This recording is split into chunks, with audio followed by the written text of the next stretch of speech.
안녕하세요. 얼마 전에 이혼에 성공한 40대 초반의 싱글맘입니다. 오늘 사연은 60많은 시댁과 전 남편에 관한 이야기예요. 그들의 욕심이 스스로를 어떻게 무너지게 만들었는지 모두 이야기해 드릴게요. 남편과는 20대 후반에 만나 30대 초반에 결혼했어요.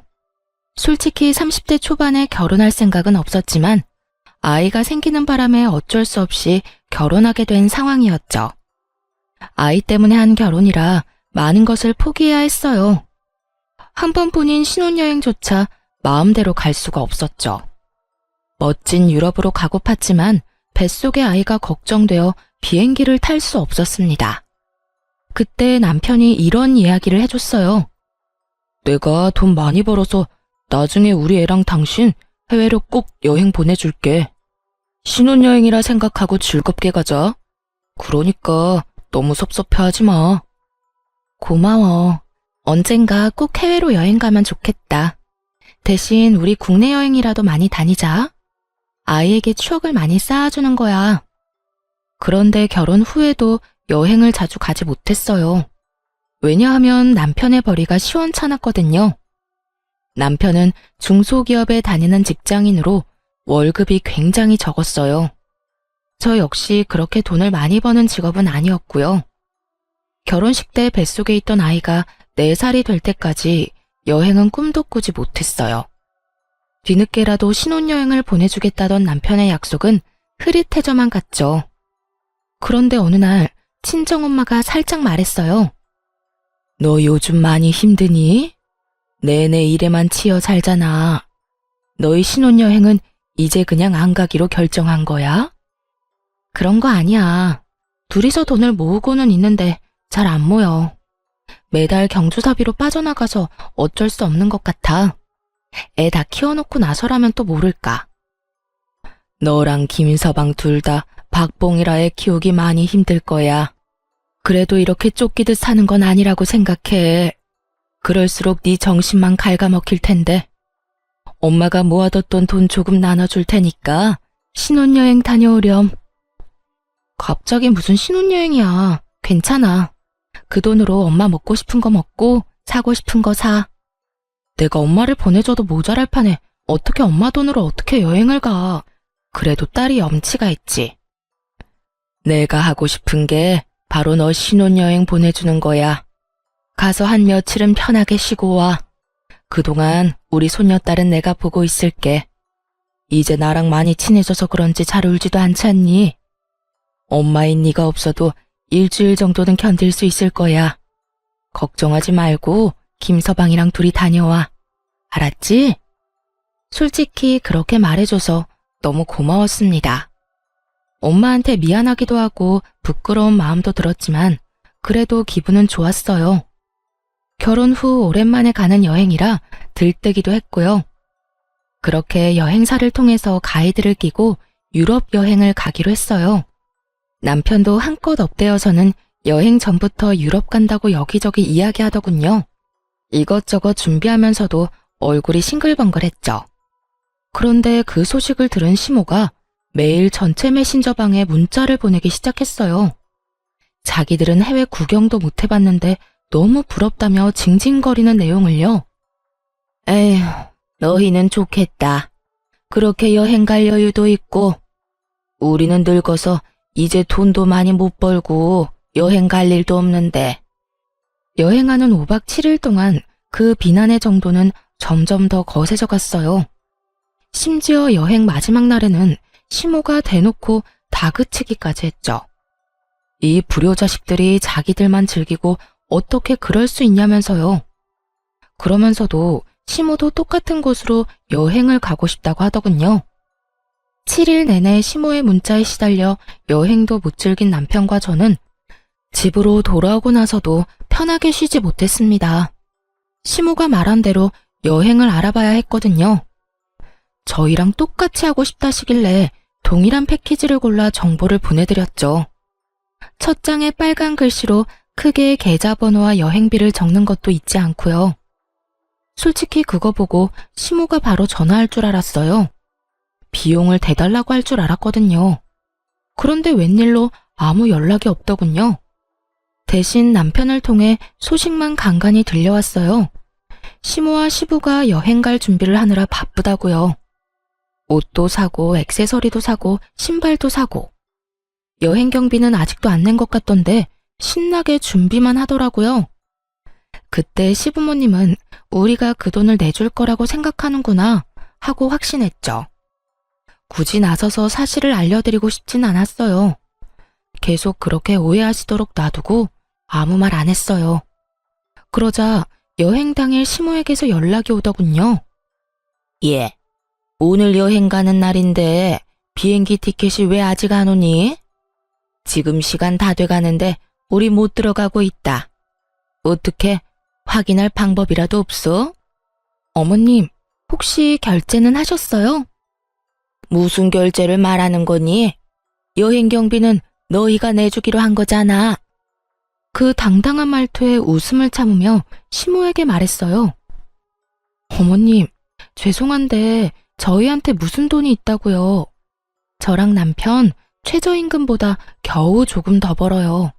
생활비 쓰고 나면 남는 돈도 없는데 어떻게 두 분 해외여행을 보내드리겠어요? 얼마나 큰 돈이 필요한데요. 제가 분명히 자료에 돈 보내셔야 한다고 적어놓지 않았나요? 그것도 빨간 글자로 확실하게 보실 수 있게 체크까지 해놨는데. 저런 돈을 안 내셨으니 티켓이 안 나오죠. 그럼 돈을 하나도 안 냈단 말이니? 어떻게 그럴 수가 있어? 우리는 당연히 너희가 돈 낼 거라 생각하고 있었는데. 정말 너무한다. 우리 여행 좀 보내주기가 그렇게 싫었니?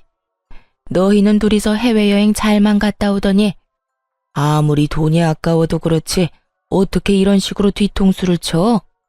그리고 뭐 돈이 없어? 그럼 너희는 돈 빌려서 갔니? 무슨 돈으로 해외여행을 갔어? 뒤로 모아둔 돈이 있었으니까 간 거 아니야. 저희 이번에 신혼여행 겸 간 거예요.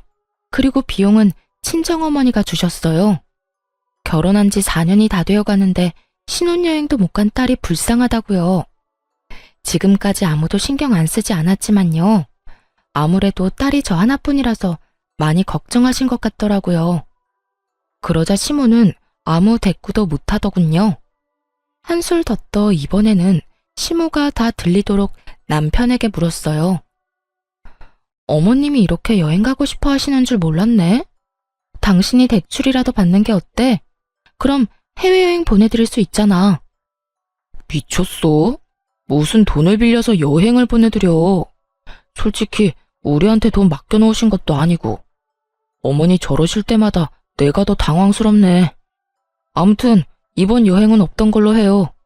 제대로 정보 안 살펴본 것도 잘못이지. 난 당연히 부모님이 알아서 결제하고 가실 줄 알았지. 우리더러 비용 대라고 한 거면 이렇게 조사하기 전에 거절했어. 남편이 화를 내고서야 시모와의 대화는 끝났습니다. 솔직히 그때도 시모가 깨끗하게 포기했다고 생각하진 않았어요. 시모는 특히 사람을 괴롭힐 때 끈질긴 면이 있었거든요. 그 후 1년 반쯤 지났을 때 시모의 환갑이 다가왔습니다. 간단하게 식사나 대접할 생각이었는데 시모는 아닌가 보더라고요. 저희 앞에서 대놓고 이렇게 말했으니 말이에요. 이번 환갑 때는 해외여행 가고 싶어. 너희 환갑잔치 해준다고 모아놓은 돈이 있잖아. 그거에 좀 더 보태서 여행 보내줘. 죽기 전에 비행기를 한 번은 타봐야 하지 않겠니? 이럴 때는 딸이 없는 게 서럽다 서러워. 무심한 아들의 며느리뿐이니 원. 내가 여행도 한번 제대로 가보지 못하고 이렇게 산다. 그게 어디 딸과 아들의 문제겠어요? 아들도 부모를 지극하게 생각하면 여행비 정도는 내드릴 텐데 그럴 생각도 돈도 없는 남편이니 시부모님이 해외여행 한번 못 가신 거죠. 시모가 그 사실을 아는지 모르는지 알 수 없지만요. 어쨌든 환갑잔치를 위해 모아놓은 돈이 좀 있었기에 남편에게 가능하냐고 물었죠. 어머님이랑 아버님 모시고 해외여행 갈 정도는 돼? 혹시 예산 부족하면 나는 빠질게. 솔직히 거기에 끼고 싶지 않았습니다. 그런데 시모가 그러더군요. 네가 왜 빠져? 너도 같이 가야지. 그리고 이번 여행 계획은 꼭 네가 짜야 한다. 여행사에 다 맡기는 거 나 별로 안 좋아해. 알았지? 그 이야기를 듣는데 귀찮다는 생각만 들더군요. 그래서 시댁에서 돌아오자마자 남편에게 말했어요. 두 분 모시고 가는 여행 계획 당신이 세워. 나는 일하는데 애도 봐야 하고 너무 바빠. 그것까지 할 시간 없어. 그리고 당신이 어머님 취향 다 알잖아. 나는 잘 모르고. 괜히 여행 가서까지 트러블 만들고 싶지 않아. 그러니까 당신이 다 계획 짜고 어머님께 보내드려. 그렇게 남편이 모든 계획을 짜고 시모에게 계획표를 전달했어요. 웬일로 시모는 계획표를 보고도 별말을 하지 않았죠. 그런데 해외에 도착하는 순간 시모의 본색이 드러났어요. 하나부터 10까지 다 마음에 안 든다며 하나하나 딴지를 걸기 시작하는 거예요. 남편이 짜놓은 계획대로 움직이지 않고 도중에 행선지를 변경하는 일도 잦았죠. 얘, 너무 볼만한 게 없다. 우리 여기 가지 말고 딴 데 가자. 저기 줄 서 있는 거 안 보이니? 그런데도 기다리자고? 나는 그렇게 못해. 당장 다른 곳으로 가보자. 여기보다는 저기가 더 재밌을 것 같은데 저쪽으로 가. 첫날 그렇게 일정을 다 틀어버렸으면서도 만족을 못했는지 시모는 숙소에 도착하자마자 화를 냈어요. 아니, 숙소가 왜 이 모양이야? 너 솔직히 말해봐라. 나한테 좋은 거 해주기 싫어서 지금 이러는 거지? 너희는 고급 호텔에 묵었으면서 나는 이런 곳에서 묵으라니? 이게 말이 되니? 여기서 잤다가 몸에 벼룩이라도 붙으면 책임질 거야? 시모를 데리고 간 곳도 당연히 호텔이었어요. 5성급의 엄청 좋은 호텔은 아니지만 그래도 3, 4성급 정도는 되는 곳이었죠. 그리고 꼭 그런 부정적인 이야기는 남편이 없을 때 저한테만 하더군요. 그래서 여행이 끝나갈 때쯤에는 슬슬 한계에 도달했어요. 돌아오는 비행기를 타고 공항에 도착했을 때 결국 폭발하더군요. 남편이 잠깐 화장실에 들렀는데 그때를 틈타 시모가 또 쏘아댔거든요.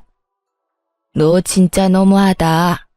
우리가 해외여행 보내달라고 한 게 그렇게 싫었어? 그래서 이딴 식으로 사람 괴롭히는 거야? 아니, 숙소도 마음에 하나도 안 들고 관광지도 별로고. 솔직히 말해봐라. 우리한테 좋은 거 해주기 싫었지? 하나만 봐도 네가 우리를 어떻게 생각하는지 다 보여. 이런 식으로 성의 없이 한 바퀴 돌고 오면 그냥 끝이라고 생각하는 거지. 저번에도 느꼈지만 넌 정말 뻔뻔해. 시부모를 모시고 다니면서 세상에 이따위로밖에 못하니? 그저 조용히 그 말을 듣고만 있었어요. 저 멀리 남편이 화장실에서 돌아오더군요. 곧이어 남편이 제 앞에 도착했을 때 남편을 똑바로 보며 말했죠. 당신 진짜 너무하다. 어머님이 해외여행 보내달라고 하신 게 그렇게 싫었어? 그래서 그딴 식으로 사람 괴롭히는 거야? 어머님께서 숙소도 맘에 하나도 안 들고 관광지도 별로셨대. 어머님이 방금 얼마나 화 많이 내셨는지 당신 모르지? 이런 식으로 성의 없이 한 바퀴 돌고 오면 끝이야? 부모님 모시고 이따위로밖에 못하는 거냐고. 뜬금없이 화를 내자 남편은 벙찐 표정을 지었어요. 그 옆에 있던 시모가 무척 당황하며 저한테 따졌죠. 너 왜 이래? 왜 우리 아들한테 화내니? 난 너한테. 어머님, 그냥 넘어가지 마세요. 싫은 건 확실히 짚고 넘어가야죠. 이번 여행 계획이랑 예약 다 남편이 한 거거든요. 저는 손가락 하나 안 댔어요. 섣불리 나서서 여행을 망칠 순 없잖아요. 어머님 취향은 역시 자식이 더 잘할 텐데 말이에요. 어머님이 남편한테 직접 말씀하시긴 어려울 것 같아서 제가 대신 화냈어요. 어머님 말씀대로 성의가 부족했던 것 같네요. 뻔뻔하기도 해라. 내가 너도록 계획 짜라고 했잖아. 근데 왜 우리 아들이 계획을 짰어? 안 그래도 바쁜 애한테 그런 것까지 시키다니? 누가 계획을 짜든 무슨 상관이에요? 여행만 잘 갔다 오면 된 거지. 그리고 어머님, 이 사람보다 제가 훨씬 더 많이 바쁘거든요. 육아도 살림도 집안일도 다 하는데 돈은 똑같이 버는걸요. 그러니까 남편이 남는 시간에 계획 좀 짤 수 있죠. 그렇다고 이 사람이 육아나 살림을 대신해 줄 것도 아니고. 그제야 남편은 자기가 없는 사이 어떤 상황이 벌어진 건지 파악했어요. 시모가 저한테 한 소리 했고 그걸 제가 남편에게 그대로 돌려줬다는 것을요. 엄마, 짜증내려고 여기 왔어? 여행 가고 싶다고 노래를 해서 경비 대줬잖아. 또 계획도 짜오라길래 몇 날 밤을 고민하면서 짰는데 왜 계속 화만 내? 앞으로 2번 다시 여행 같은 거 안 보내줄 줄 알아. 남편이 소리치자 시모는 그제야 입을 꾹 다물더군요. 째려보는 눈빛이 느껴졌지만 어쩌겠어요. 있는 그대로를 이야기한 게 잘못은 아니잖아요. 그런데 이 남편놈이 저한테까지 화를 내는 거예요. 그리고 당신도 이러는 거 아니야. 엄마가 저런다고 당신까지 똑같이 굴면 어떡해? 그리고 다짜고짜 화를 내면 내 기분은 어떻겠어? 좀 잘하자 좀. 내가 뭘 잘못했는데?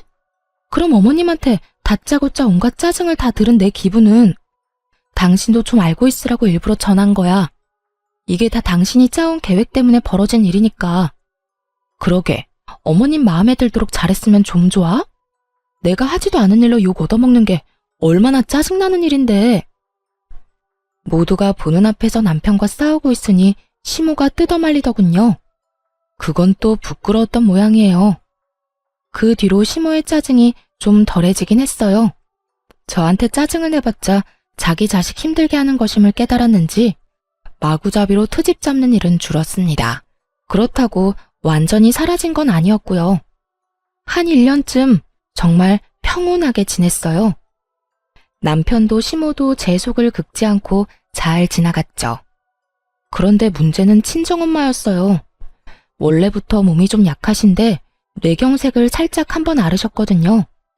팔다리의 감각이 이상하다고 해서 병원에 갔는데 뇌경색 진단을 받은 거였어요. 의식을 잃을 정도까진 아니었고요. 다행히도 증상을 발견하고 바로 병원에 가서 그런지 잘 치료받았습니다. 약하게 다리를 절게 되시긴 했지만요. 재활치료를 계속 받으셨지만 빨리 낫는다는 느낌은 없었어요. 아무래도 연세도 있고 본래 몸 상태도 그렇게 좋지는 않으셨으니까요. 외동딸로서 항상 엄마 걱정을 할 수밖에 없었어요. 10년 전에 아빠와 사별하고 혼자 남은 엄마가 혹시라도 다치면 어쩌나 하고요. 그래도 요양보호사나 간병인의 도움을 받는데 큰 문제는 없었습니다. 엄마가 소유한 4층짜리 상가 건물 덕분에 금전적으로 여유가 있었거든요. 아빠가 돌아가시면서 남긴 재산과 보험금으로 사신 거였죠. 그곳의 임대 수익으로 요양비, 간병비 정도는 충분히 지불할 수 있었어요. 그래서 저도 엄마도 마음의 짐은 좀 덜었죠. 엄마는 매일같이 이렇게 말씀하시곤 했어요. 나 죽으면 저 건물 너 줄 거야. 네가 그때 아빠 보험금이랑 유산 다 주지 않았으면 못 샀을 건물이잖니. 지금 생각하면 그때 네 말대로 해서 정말 다행이야. 너한테 늦게라도 도움될 것 같아 기쁘구나. 아빠가 돌아가신 후 엄마는 아빠 재산과 보험금을 저에게 나눠주려고 했어요. 당연히 거절했죠. 나누면 푼돈인데 그걸로는 엄마의 노후를 보장할 수 없을 것 같았거든요. 사실 온전히 엄마만을 위한 건 아니었고요. 외동딸인 저의 부담을 조금이나마 줄이기 위해 내린 결정이기도 했어요. 엄마의 노후가 안정적으로 보장돼야 나중에 돈을 덜 쓸 테니까요.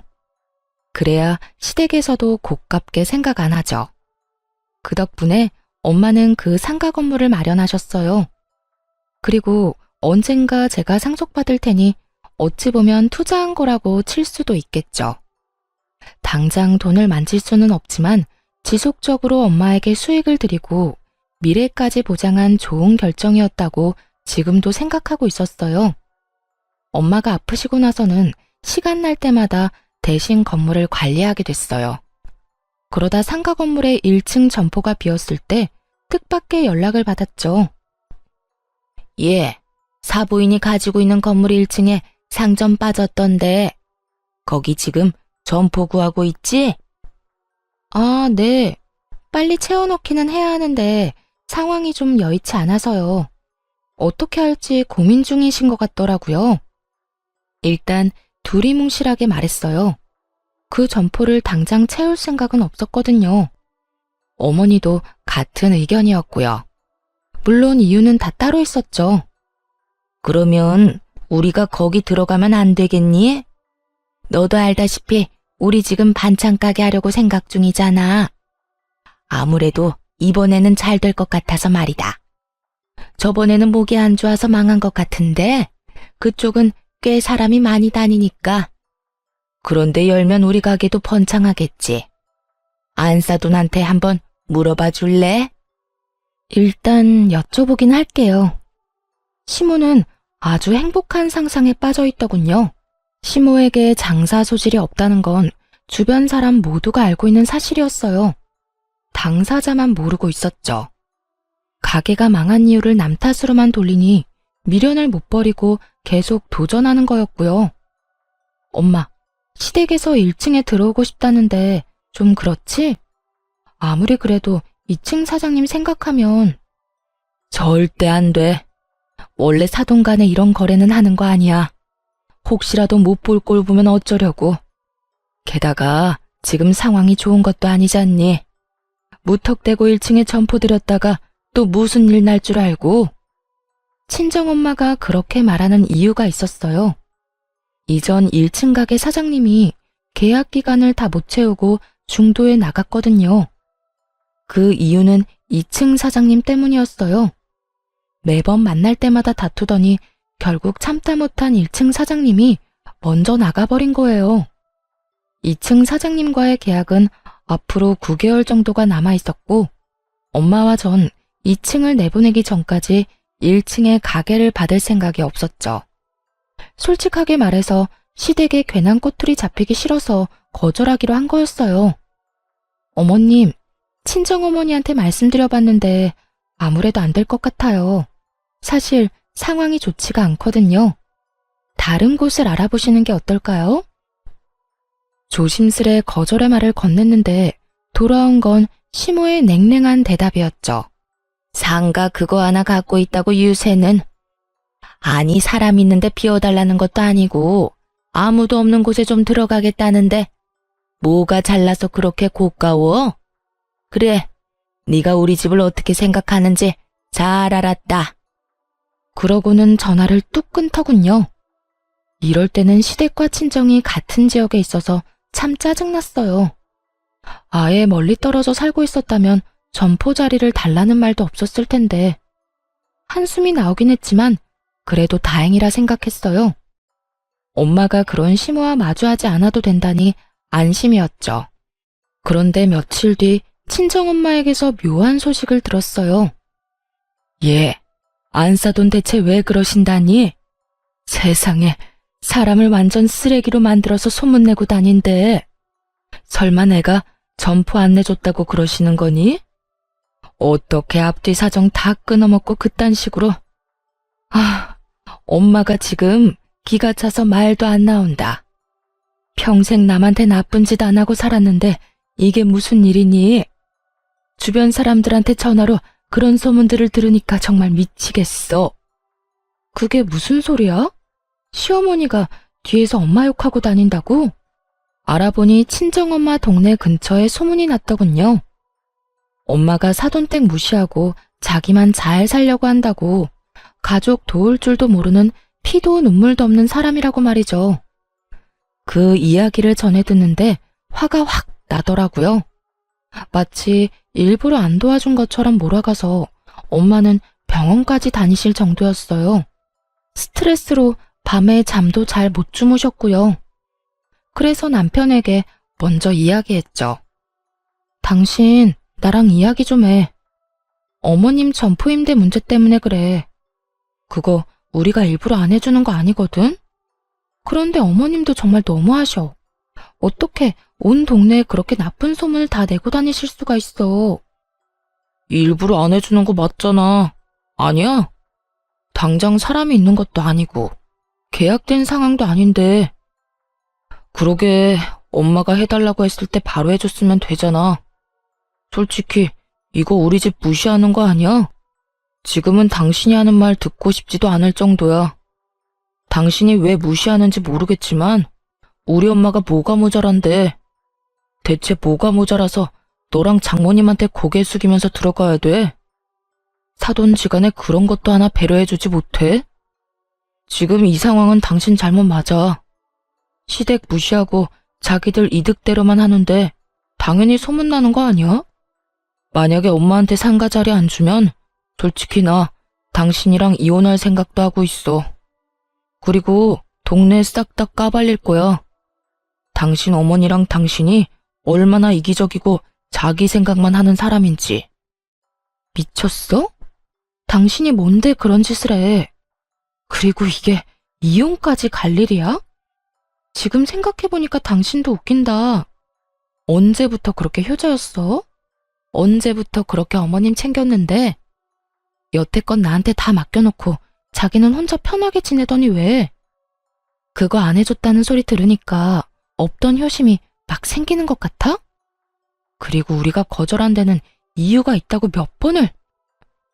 아, 됐어. 당신이랑 더는 말 섞고 싶지 않아. 엄마 가게 계약이나 빨리 해줘. 그거 안 해줄 거면 나 볼 생각하지 마. 남편 놈은 그렇게 말하고 나가버리더군요. 하고 싶은 말이 많았는데 저렇게 내빼듯이 도망가다니 정말 열받았어요. 그런데 속에 천불이 나는 일은 그 다음날 생겼죠. 상가 건물 4층에 있는 친정엄마 집에 들렀던 날이에요. 거기 창가에 있으면 밑에서 하는 얘기가 다 들리거든요.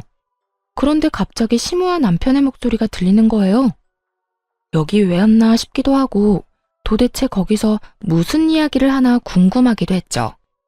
그래서 귀를 기울여 들었더니 말도 안 되는 이야기를 하고 있더군요.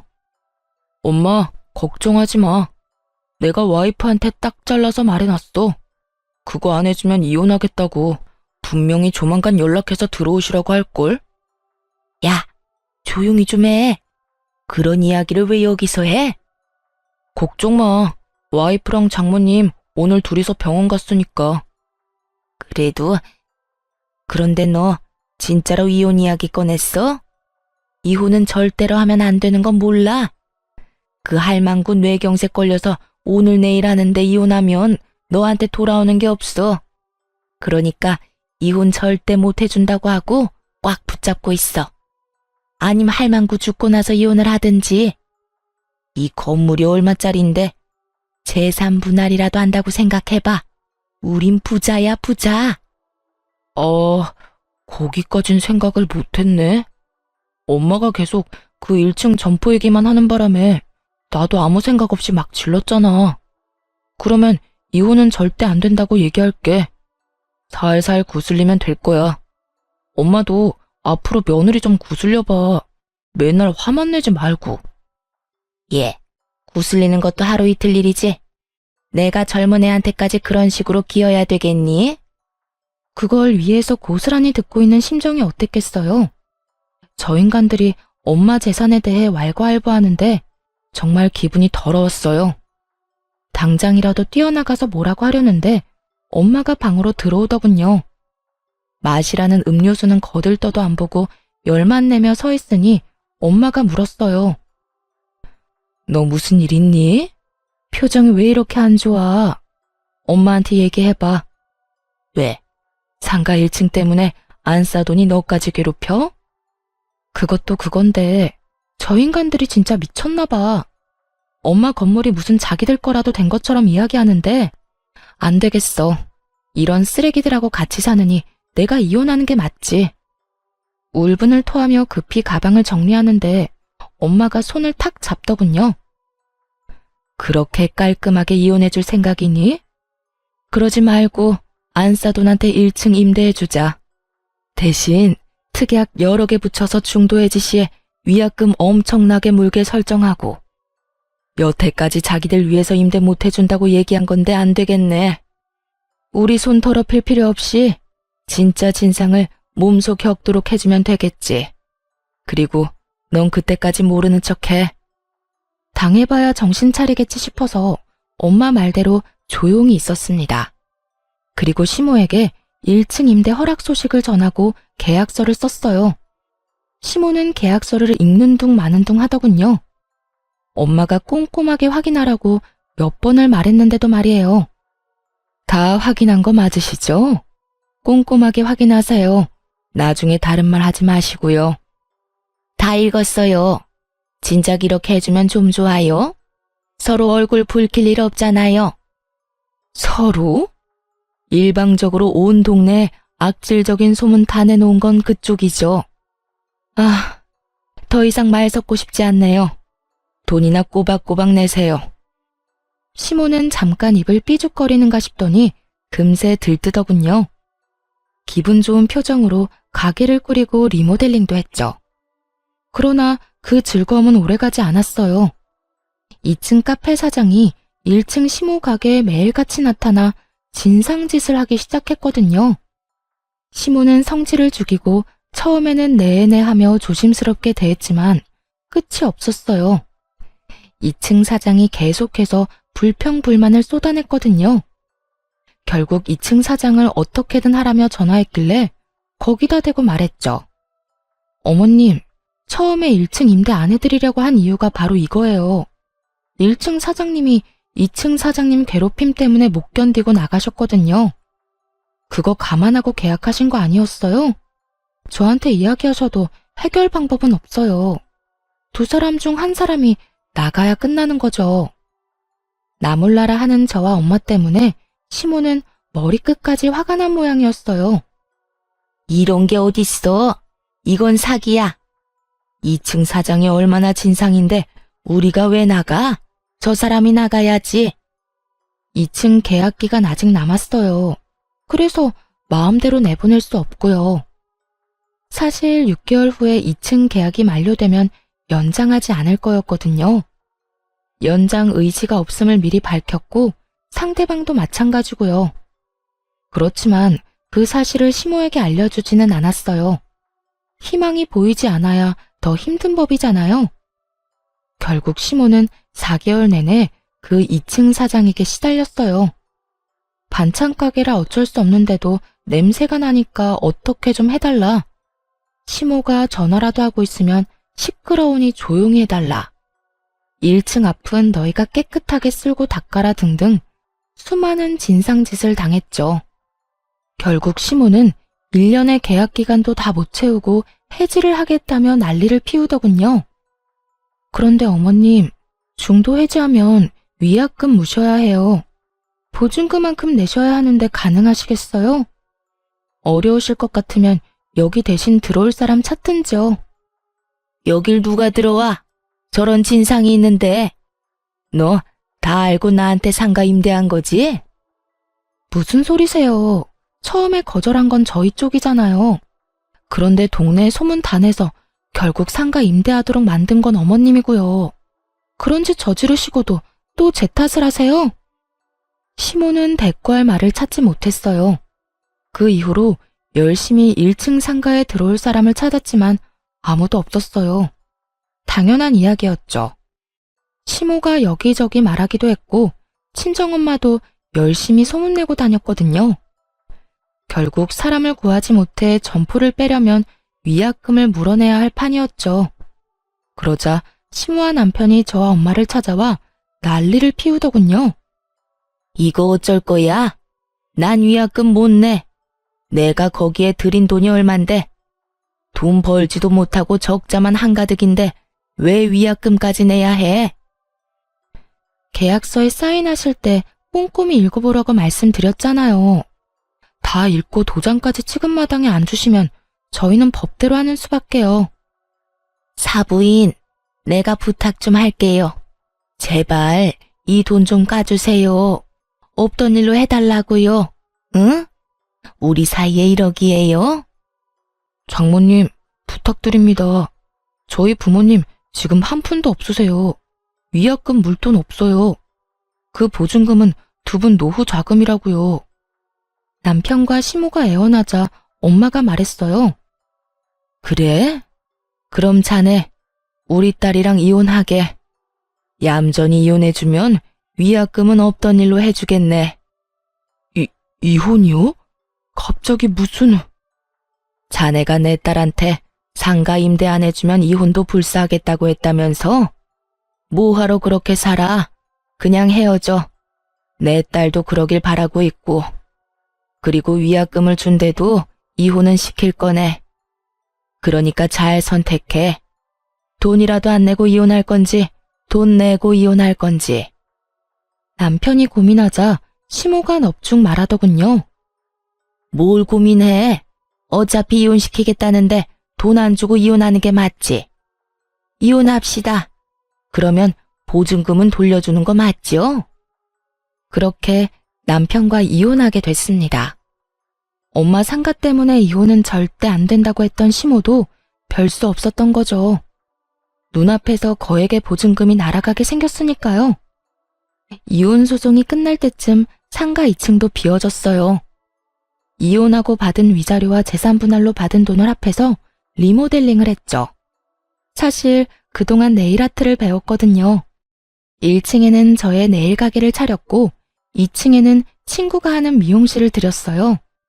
둘 다 미용업종이라 함께 이용하면 할인을 해줬죠. 그리고 자리가 없을 때는 서로의 대기실을 빌리기도 했고요. 그러다 보니 두 가게 모두를 찾는 손님들이 늘어나더라고요. 상권 분석을 잘한 건지 아니면 근처에 비슷한 업종이 드물게 있어서 그런지 서서히 장사가 잘 되기 시작했어요. 이혼하고 5개월쯤 지났을 때 명절을 앞두고 외가 친척분들이 가게에 왔어요. 명절이라 문을 닫으려고 했는데 친척 여자분들을 간단하게 꾸며드리려고 모셨죠. 그런데 그때 누가 네일숍 안으로 훅 들어오더군요. 바로 시모였어요. 야, 당장 나와. 너 우리한테 사기쳤지? 2층 진상 금방 나갈 거 알았으면서 왜 말 안 했어? 우리 가게에서 빼버리려고 그런 거지? 그래 놓고 그 자리에서 지금 장사를 하겠다 이거야? 여기 내가 계약한 곳이었어. 진상만 아니었으면 지금까지 잘 영업했을 거라고. 나만 망할 수 있냐? 너도 같이 망해야지. 그렇게 말하면서 시모는 작정하고 네일 도구들을 다 때려 부수더군요. 지금 뭐 하시는 거예요? 상가에 들어오지 말랬는데 굳이 들어온 사람은 그쪽이고 나가라고 안 했는데 나가겠다던 사람도 그쪽이잖아요. 정말 어이가 없어서. 왜요? 장사가 잘 되니까 이제 와서 배가 아파요? 그래, 배 아프다 이년아. 내가 억울해서 미치고 팔짝 뛰겠어. 어떻게 장사 잘하던 사람 내쫓아놓고 여기서 네가 직접 장사를 해? 이 사람들은 그거 알고 여기 와서 손톱질하고 있어? 다들 잘 들으세요. 이 여자 정신 나간 년이에요. 멀쩡하게 일하던 사람 쫓아내놓고 자기 입속이나 챙기는 싸가지 없는 년이라고요. 그런 여자한테 손톱 손질 받아서 뭐해요? 당장 가세요. 이 여편네가 정신이 나갔나? 지금 누구한테 이년 저년이래? 우리 시조카가 왜 당신한텐 연소리를 들어? 이 가게가 아줌마 것도 아닌데 정신 나간 소리 하는 것 좀 봐. 이거 치매 걸린 거 아니야? 그래, 우리 조카 말 들어보니 그렇게 괴롭혔다던데. 오늘 사람 환장하게 하는 거 보니까 더하네. 한두 번 해본 솜씨도 아닌 것 같고. 깽판을 치고 싶으면 당신 집에서나 해. 아니면 내가 아줌마 가게 가서 깽판이 뭔지 보여줘? 어디서 애를 잡아? 나이는 대체 어디로 처먹은 거야? 이런 걸 그냥 놔둔 걸 보니 언니가 참 마음이 약해. 나 같았으면 다리 몽둥이라도 하나 부러뜨렸겠다. 어디 한번 병원 신세 지도록 만들어줘? 무시무시한 우리 외숙모와 이모의 말에 시모가 깜짝 놀라더라고요. 안에 그저 사람이 많으니 깽판 치기 좋겠다 싶어 들어왔겠죠. 가족인 줄도 모르고 말이에요. 놀란 시모가 주춤거리는 사이에 엄마가 나와 말했어요. 이제 우리하고 남 아니에요? 왜 여기 와서 소란을 피워요? 오늘 부서진 것들 모두 계산해서 변상하세요. 여기 CCTV 달린 거 보이죠? 변상 안 해주면 경찰에 신고하든 고소하든 할 테니까 각오하고 있어요. 결국 시모는 가게에서 도망치듯 나갔어요. 변상은커녕 땡전 한 푼도 없는 게 분명했죠. 나가는 뒤통수에 대고 동네 사람들 들으라고 크게 말했어요. 이혼시킨 전 며느리 가게가 잘 돼서 배 아픈 건 알겠는데 이런 식으로 와서 깽판 치고 다 부숴놓고 가면 안 되죠. 또 진상짓 하면 경찰에 연락합니다. 그렇게 말하자 옆 앞가게에서 무슨 일인지 빼꼼히 목 빼고 구경하더군요. 그런 시선을 도저히 견디기 힘들었나 봅니다. 시모는 고개를 푹 숙이고 손바닥으로 얼굴을 가리며 도망가듯 떠났어요. 한 번만 더 이 근처에 오면 경찰에 바로 신고할 거예요. 그 이후 시모는 근처에 얼씬도 하지 못했어요. 소문을 들어보니 쪽팔려서 집 밖으로 나오지도 못하고 있는 것 같더군요. 친한 지인들에게 전해 들었겠죠. 전 며느리 가게 잘 되니 가서 진상 부린 전 시모로 소문 쫙 났다고 말이죠. 이 동네에 그 소문을 모르는 사람이 없었거든요. 정말 고소했어요. 친척분들이랑 다 같이 모여서 깔깔 웃었다니까요. 꽁지 빠지게 도망가는 그 모습을 보니 어찌나 속이 시원하던지. 만약 그때 안에 있던 사람들이 진짜 손님들이었으면 아찔했겠지만 다행히 놀러온 친척분들이었기에 웃고 넘길 수 있는 해프닝이 됐죠. 덤으로 시모를 더 쪽팔리게 만들 수도 있었고요. 가게는 계속해서 잘 되었어요. 하지만 좋은 일이 있으면 나쁜 일도 있는 법이죠. 친정엄마가 화장실에 가려고 침대에서 걸어 나오다가 발이 꼬여 넘어진 거예요. 밖으로 나오기 힘들 정도의 밤마비 증상 때문이었죠. 엄마를 발견했을 때는 이미 많이 늦은 상태였어요.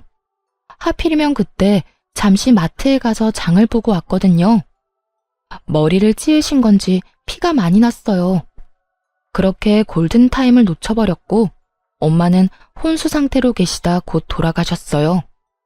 엄마가 돌아가시고 가장 후회되는 게 함께 여행 한 번 못 가본 거였어요.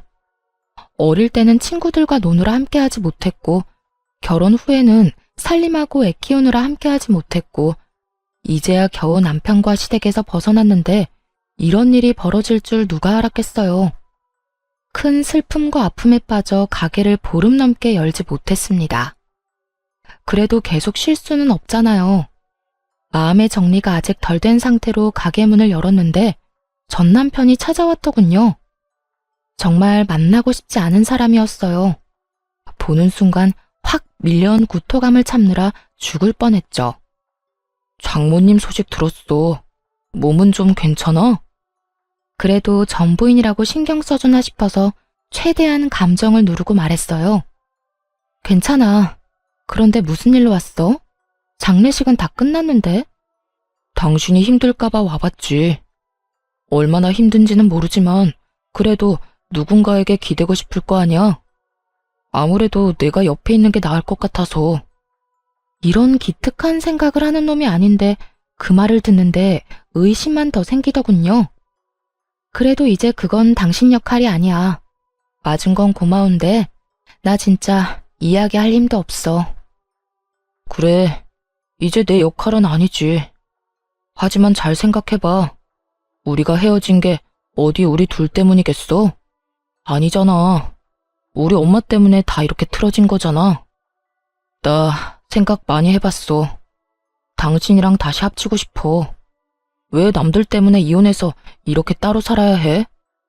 그때 그 일 아니었으면 우리 지금쯤 이혼 안 하고 잘 살고 있었을 거야. 지금 무슨 헛소리 하는 거야? 우리가 이혼을 한 건 당신이랑 당신 엄마 때문이지. 나는 엄마한테 당한 것 뿐이야.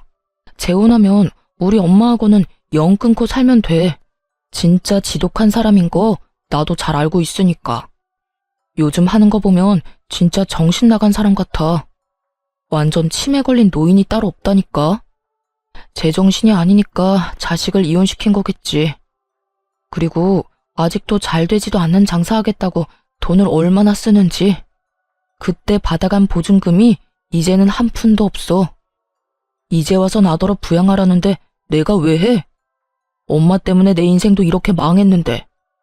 이혼남 신세 돼서 지금 앞가림도 못하는데 말이지. 그래서 당신 찾아온 거야. 나 진짜 우리 엄마지만 정 떨어져서 같이 못 살겠어. 왜 그렇게 진상짓을 다 못해서 안달이 난 걸까? 전 남편은 시모를 열심히 욕하며 제가 공감하기를 바라고 있었어요. 하지만 머릿속에 한 가지 생각밖에 안 들었죠. 이놈은 엄마 건물이 내 것이 되자마자 찾아왔구나. 지금도 여전히 우리 엄마 건물만 보고 있는 거예요. 그러니 재결합을 하겠다는 뻔뻔하고도 무시무시한 소리를 하는 거고요. 분노로 몸이 떨렸지만 최대한 참았습니다.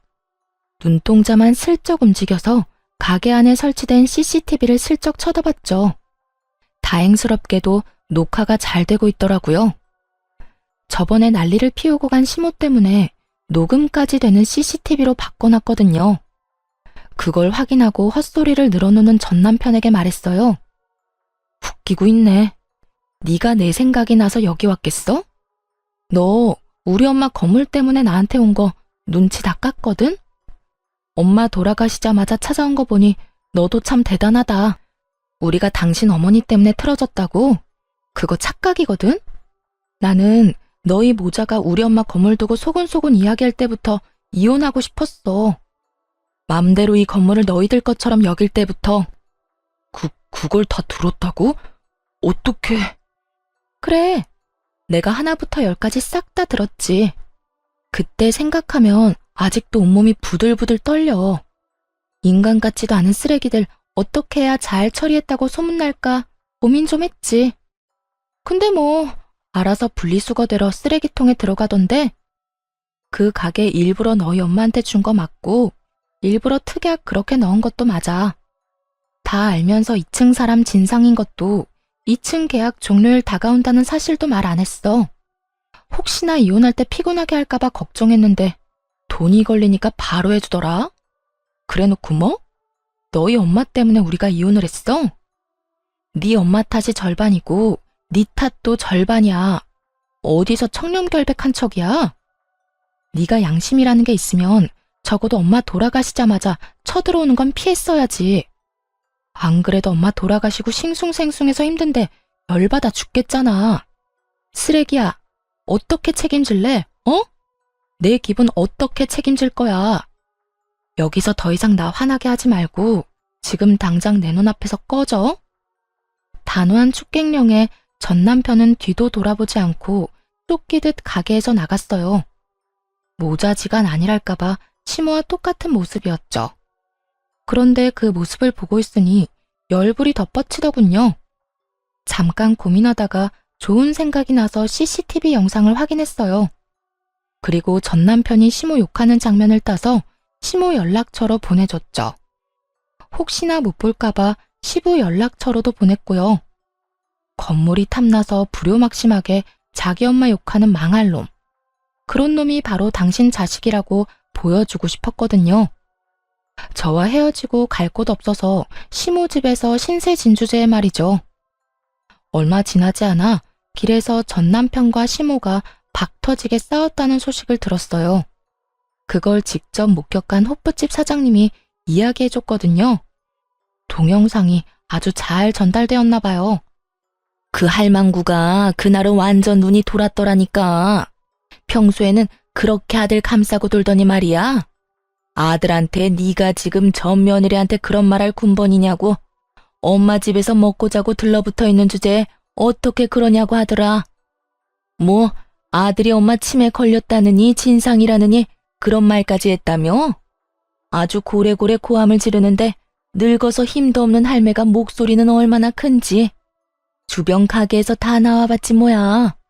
근데 자식놈도 한마디를 안 지더라. 그때 억지로 가게에 쳐들어가지만 않았어도 자기가 엄마 밑에 안 붙어 있었을 거라고. 다 엄마 탓이니까 책임지는 게 맞다고 얼굴에 철판도 안 깔고 말하더라고. 참나, 두 모자가 똑같더만. 소식을 전해준 호프집 사장님에게 그저 조용히 싱긋 웃어 보였어요. 예상한 대로 두 사람이 확 찢어졌더군요. 그 뒤에는 전 남편이 전시댁에서 쫓겨났다는 이야기를 들었어요. 모아둔 돈도 없이 나가서 뭘 어쩔지는 모르겠지만 무슨 상관이겠어요? 이제는 더 이상 찾아오지 않을 거라는 걸 알기에 마음이 후련했습니다. 욕심 때문에 인생 제대로 꼬여버린 두 사람의 이야기 어떠셨나요? 지금까지 제 이야기 시간 내서 들어주셔서 감사합니다. 좋은 하루 되세요.